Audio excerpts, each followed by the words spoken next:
Select. Mr. Richards and elected members of the board, you should all have received several emails from me in the past couple of weeks. If you've read those emails, you know exactly why I'm here today. But I would like to thank you in advance for the time and opportunity to speak to you. My name is Kristen Grant. I'm a graduate from Valley View from the class of 2002. I have 4 children that will be in Valley View this coming year. I will have a kindergartner, a 4th grader, a 9th grader, and an 11th grader, along with several nephews and a niece. I grew up in this town, my parents grew up in this town, my grandparents grew up in this town. This town helped make me the person I am today.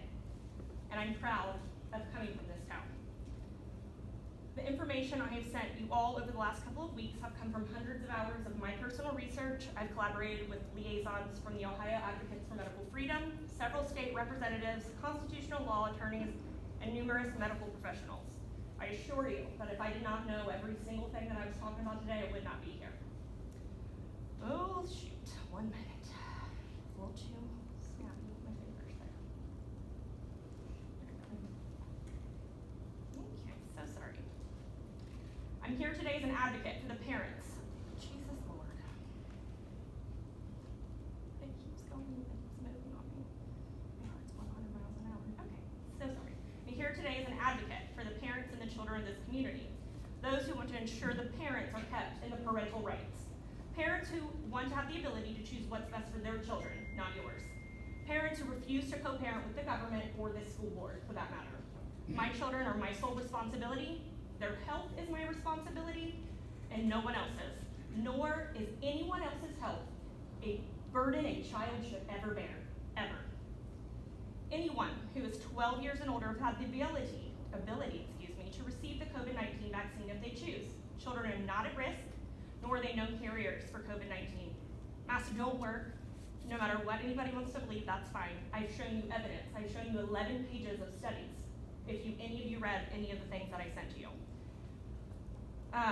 Children are not at risk or known carriers. Okay, if people want to wear a mask, go for it. It's a personal choice. Recent studies have shown that children being forced to wear masks have an increase of dental issues, strep throat, anxiety, and depression. My daughter, who will be a junior this year and is a varsity cheerleader, is one of those statistics.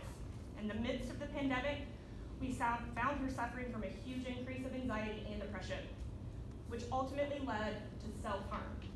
She came home from school crying on a daily basis because of social distancing protocols that made her so anxious on several occasions because you were only allowed to sit in certain areas of the lunchroom. She talked to extra school counselors that the school provided. They had no idea.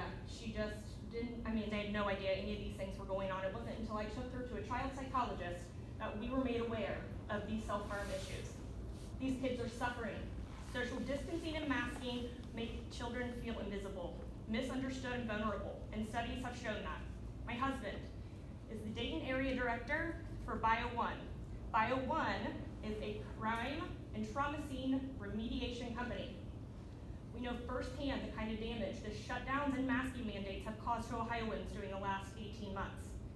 He unfortunately received more suicide jobs in the height of the lockdown, and he cleans us up like that's his job, in the height of the lockdown than his entire career with this company. The most traumatic call he received was for an 11-year-old child who had shot himself in the head in Greenville. Recently, the CDC quietly decided that PCR tests couldn't differentiate between the flu and the COVID, and we need to stop using those tests. But those are the tests we've been using the entire time to decide who had COVID and who didn't. So now, do any of those people, were they even positive? Do we know? I mean, it's ridiculous. The CDC cannot make laws or mandates, they can only make recommendations. The federal government does not supersede the Ohio Constitution, and the Ohio law clearly states that school buses are not public transportation. Only licensed physicians can prescribe the use of medical devices, and per the FDA, a mask is considered a medical device. I highly recommend the school's legal counsel dive a little deeper into these laws before the school board makes any decision on this upcoming year. As a reminder, that Ohio offers 3 exemptions for vaccinations for children in K-12 schools: medical, religious, and conscientious. These exemptions/accommodations for masks are also listed in the public transportation mandate Biden signed January 21st, as well as the CDC recommendation they pretended that they were in charge of on January 29th.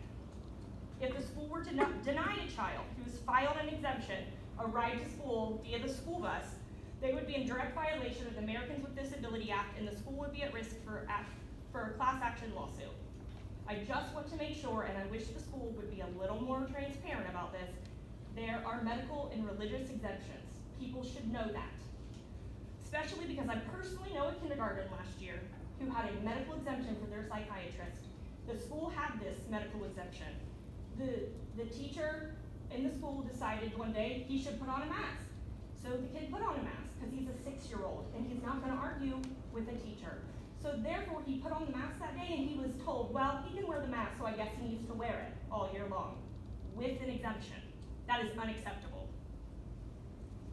In closing, I would like to remind this board that you were not elected to make medical decisions for my children or the children of this community. My child will not be a pawn in any political game. I will not sacrifice my child's health for your golden ticket for federal funding. I'm an advocate for medical freedom. I believe in the right to choose.